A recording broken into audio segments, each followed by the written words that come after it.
There's little comfort in war, but some people are doing all they can.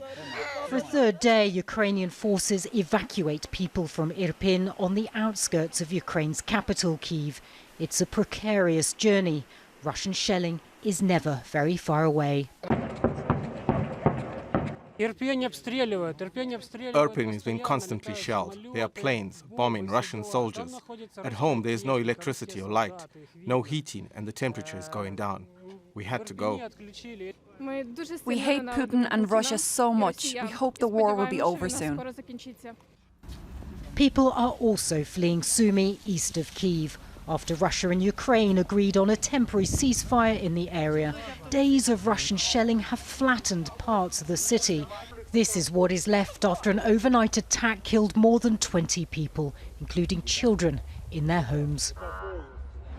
Moscow's offered once again to evacuate people from a number of other cities, but only if they go to Russia or Belarus. For Ukraine's president, it is a proposition steeped in cynicism.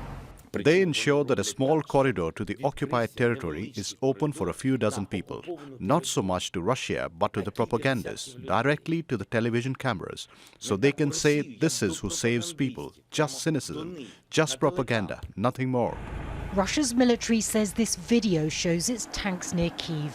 In the city, people are scared. Daily life has moved underground. In tense times, the vulnerable often suffer the most. Every day, more children arrive at this orphanage from different parts of Ukraine. SVETLANA tells me the invasion adds another painful layer to already difficult childhoods. The first group that arrived here was from Lysychansk. There were many very young kids among them. They were traumatized, anxious. When the sirens sounded, they would get really scared.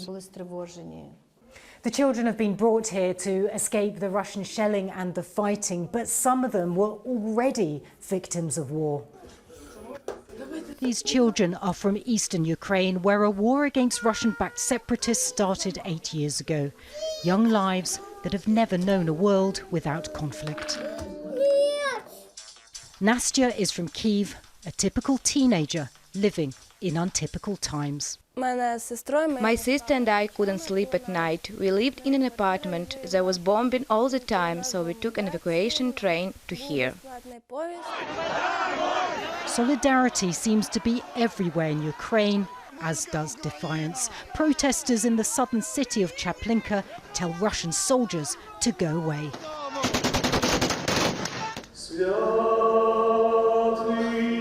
People want the conflict to end, they want the killing to stop.